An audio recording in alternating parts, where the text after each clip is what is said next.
नमस्कार, इंडिया सुविधा चैनल आपका स्वागत करता है। फ्री आरटी फॉर्म दोबारा से चालू हो गए हैं। गुड न्यूज आपके लिए, आरटी के फॉर्म 2023 दोबारा चालू हो गए हैं और इसमें अपन को देखना है कि ये कितने साल के बच्चे इस फॉर्म को भर सकते हैं और क्या दस्तावेज लगेंगे। आइए चलते हैं जरूरी बिंदु। आज के वीडियो में हम देखेंगे आरटी में कितने साल तक के बच्चों को फायदा दिया जाता है। सेकंड देखेंगे फॉर्म भरने के लिए क्या दस्तावेज चाहिए, और थर्ड टॉपिक देखेंगे स्कूल वाले कैसे जानकारों के एडमिशन लेते हैं। इन तीनों के ऊपर चर्चा करेंगे। आइए चलते हैं ऑफिशियल नोटिफिकेशन में और हम आपको दिखाते हैं कि जो आरटीई का ऑफिशियल नोटिफिकेशन है उसमें क्या बताया है। देखो, हाल ही में जो न्यूज़पेपर में आई है खबर, आरटीई क्या है। सबसे पहले मैं आपको बता दूं, राइट टू एजुकेशन, शिक्षा का अधिकार। इसमें बच्चों को फ्री शिक्षा दी जाती है, वो भी इंग्लिश मीडियम या फिर आपके नजदीकी जो भी अच्छी स्कूल हो प्राइवेट, उसमें आप अपने बच्चे को पहली क्लास से लेकर 12वीं क्लास तक निःशुल्क पढ़ा सकते हैं, जिसमें आपको 1 रुपया भी देने की जरूरत नहीं है। लेकिन इसके लिए प्रवेश के लिए आपको किस प्रक्रिया से गुजरना होगा उसके ऊपर चर्चा करते हैं। सबसे पहले अपन बात करते हैं कि कितनी साल के बच्चे इस फॉर्म को भर सकते हैं। तो देखिए, नोटिफिकेशन आ गया है, आज या कल में फॉर्म स्टार्ट हो जाएंगे। आवेदन प्रक्रिया में कई बदलाव, इस बार कई बदलाव हुए हैं, वो बदलाव भी जान लो, क्योंकि बहुत से लोग अपना एडमिशन गंवा देते हैं केवल शिक्षा के अभाव में। आपको नॉलेज नहीं रहता और स्कूल वाले क्या करते हैं, जानकारों का एडमिशन ले लेते हैं। वो भी अपन देखेंगे। जो मैंने बताया कि स्कूल वाले कैसे जानकारों के एडमिशन लेते हैं, वो भी मैं आपको बताता हूं, क्योंकि आपका एडमिशन नहीं होता है, वो जानकारों का ले लेते हैं। वो केवल आप ही की कमी से, पेरेंट्स की कमी से, जिसने फॉर्म भरा है उसी की कमी से। आइए चलते हैं। आरटी पहली बार निजी स्कूलों में प्री प्राइमरी 3+ से पहली कक्षा तक एक साथ हो सकेंगे प्रवेश। पहले ये प्री प्राइमरी 3+ से पहली कक्षा आपको समझा देता हूं मैं क्या होती है। ये देखिए नोटिफिकेशन, जो आप आरटी की वेबसाइट से खुद भी देख सकते हैं। शिक्षा पर प्रवेश के लिए दिशा निर्देश जारी हुए हैं, जिसमें जो उम्र का प्रावधान रखा गया है वो क्या है। पहले 5 से 7 साल के लिए केवल एक ही क्लास के लिए एडमिशन होता था, लेकिन पुनः पहले की जैसे प्रक्रिया चालू कर दी गई है। तो आइए चलते हैं अपन और हम बताते हैं उम्र का प्रावधान क्या है। देखिए, सबसे पहले प्री प्राइमरी +3+ से आज से क्या है, यहाँ पे एलकेजी क्लास से है। प्री प्राइमरी 3+ एलकेजी, और इसमें उम्र का प्रावधान है यदि आपके बच्चे की उम्र 3 वर्ष या 4 वर्ष से कम, यानी 3 से 4 के मध्य में है, तो आपका बच्चा एलकेजी कक्षा में बैठेगा। फिर बात आती है प्री प्राइमरी 4+। यदि आपका बच्चा 3 वर्ष और 6 माह से अधिक लेकिन 5 से कम है, तो वह यूकेजी क्लास में बैठेगा। और यदि आपका बच्चा प्री प्राइमरी 5+ क्लास में बैठेगा, तो इसका आशय फर्स्ट क्लास, वो बैठने के लिए उम्र का प्रावधान है 6 वर्ष 6 माह है, यानी 4.5 साल से ऊपर होना चाहिए बच्चा और 6 से कम। अर्थात जो भी 3 साल से लेके 6 वर्ष तक के बच्चे हैं वे सभी इस आरटी के फॉर्म को भर पाएंगे। अब चलते हैं अपन वापस नोटिफिकेशन की तरफ। इस बार जो नए नियम लागू हुए हैं वो क्या हुए हैं।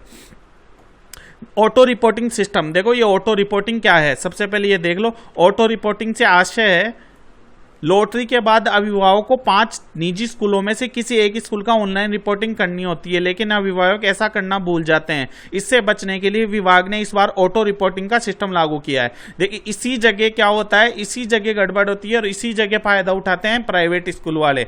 आपने फॉर्म भर दिया, फॉर्म भर के आप घर आ गए, लिस्ट आ गई और आपने सोचा कि हमारा एडमिशन हो गया, हमारे पास कॉल आ जाएगा। ऐसा नहीं होता है। लिस्ट आने के बाद में आपको किसी एक स्कूल में रिपोर्टिंग करना होता है। आप रिपोर्टिंग नहीं करते हो, ना ही आपके पास फोन आता है, तो आपका फॉर्म अमान्य मान लिया जाता है। इस बार क्या होगा, यदि आप खुद से भी रिपोर्टिंग नहीं करोगे तो ऑटोमेटिक जिस स्कूल में वरीयता क्रम आपका सबसे नजदीक होगा उसमें ऑटो रिपोर्टिंग सिस्टम द्वारा हो जाएगा। अब सेकंड, स्कूल ऑब्जेक्शन कर सकेंगे। कुछ पेरेंट्स रिपोर्टिंग कर देते थे, लेकिन उसके बाद में भी स्कूल वाले जानकारों का कैसे लेते थे वो देखिए। स्कूल ऑब्जेक्शन कर सकेंगे, रिजेक्शन नहीं। आपके डॉक्यूमेंट जो होते हैं ऑनलाइन अपलोड किए हुए, उनको चेक करने का काम होता है और उनकी लास्ट डेट भी होती है। दस्तावेज जांच में निजी स्कूल वाले दस्तावेजों को केवल आपत्ति कर सकेंगे, मतलब वो केवल ऑब्जेक्शन ही डाल सकते हैं। पहले उनको रिजेक्ट करने का अधिकार था। तो क्या होता था कि जो स्कूल वाले राइट रखते थे रिजेक्ट करने का, उसका वो फायदा उठाते थे। वो केवल जानकारों के ही डॉक्यूमेंट्स वेरीफाई करते थे और कोई जिसका एडमिशन उनको नहीं लेना है उसके साथ वो डॉक्यूमेंट्स रिजेक्ट कर दिए थे या फिर ऑब्जेक्शन डाल देते थे। और ऑब्जेक्शन का ना तो कोई मैसेज आता है ना पेरेंट्स को पता पड़ता है, तो दस्तावेजों को रिजेक्ट नहीं कर सकेंगे। पहला तो इनका अच्छा ये कर दिया है कि वो रिजेक्ट नहीं कर सकते, क्योंकि एक बार डॉक्यूमेंट्स रिजेक्ट होने के बाद में दोबारा अपलोड नहीं होता है। सेकंड, स्कूल की ओर से आपत्ति के बाद सीबीओ भी देखेंगे कि स्कूल की तरफ से लगाई गई आपत्ति सही है। कई बार क्या होता है कि स्कूल वालों को केवल 10 एडमिशन लेने हैं, बाकी को नहीं लेना, तो जिनके सही दस्तावेज लगे हुए हैं उनके भी ऑब्जेक्शन डाल देते हैं, ताकि वो लास्ट डेट चल जाएगी और वो ऑब्जेक्शन को क्लियर करेगा नहीं। इसीलिए ये अच्छा डिसीजन लिया है इस बार गवर्नमेंट ने कि स्कूल वाले जानबूझकर ऑब्जेक्शन गलत नहीं डालेंगे, क्योंकि इसी का फायदा उठाकर वो जानकारों के एडमिशन ले लेते थे। सेकंड, लॉटरी में दिव्यांग अनाथ को प्राथमिकता, ये तो शुरू से ही रिजर्वेशन का तो अपना इंडिया आगे रहा है, तो रिजर्वेशन तो आपको मिलेगा, लेकिन एसटी एससी जैसा कि आपको पता है उनके साथ साथ में दिव्यांग और अनाथ बच्चों को भी मिलेगा, इनको मिलना चाहिए, बाकी कैटेगरी वाइज जो है वो मिलेगा। तो यहां से देख सकते हो, आप पूरी न्यूज पढ़ सकते हो, पॉज करके मैं रोक देता हूं। अब अपन चलेंगे आगे।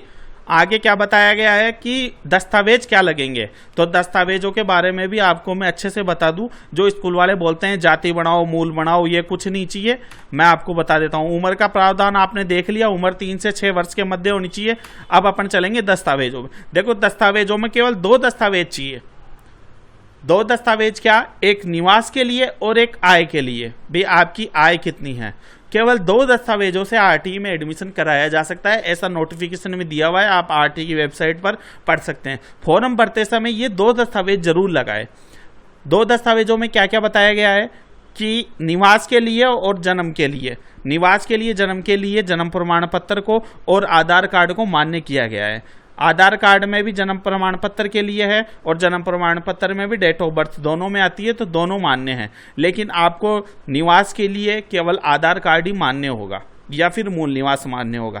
यदि आपका मूल निवास नहीं बनाया आरटी की लास्ट डेट पहले, तो आप आधार कार्ड लगा के फॉर्म भर सकते हो और मूल निवास की आवश्यकता भी नहीं है। आय प्रमाण पत्र आपको देना पड़ेगा, जो 1 लाख से कम का ही आपको बनवाना है।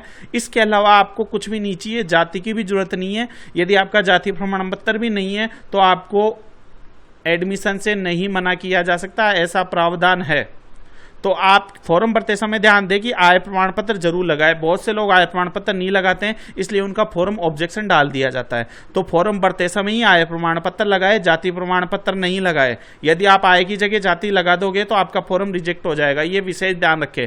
और निवास में या तो मूल निवास बन गया है तो मूल निवास, नहीं तो आधार कार्ड लगाए। और एक आएगा जन्म दिनांक proof, date of birth proof में आप या तो बर्थ सर्टिफिकेट लगा दे या फिर आधार कार्ड लगा दे, उसमें डेट ऑफ बर्थ सही है। तो ये डॉक्यूमेंट्स अपलोड करने के बाद में जब लिस्ट आएगी तब आपको एक स्कूल में रिपोर्टिंग करनी है। रिपोर्टिंग करने के बाद में आपको जब तक लास्ट डेट नहीं होती है डॉक्यूमेंट्स वेरिफिकेशन की, तब तक खुद को ऑनलाइन चेक करते रहना है। वह चेक करना भी बता देंगे हम, आप चैनल सब्सक्राइब कर ले कि स्कूल वालों ने डॉक्यूमेंट्स वेरीफाई किए या नहीं। यदि स्कूल वाले डॉक्यूमेंट्स वेरीफाई कर देते हैं तो ही आपका एडमिशन मान्य होगा, अन्यथा नहीं होगा।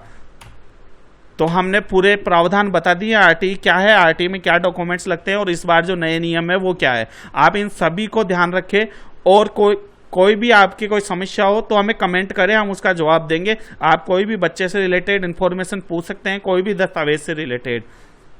वीडियो देखने के लिए धन्यवाद। Thanks for watching our video.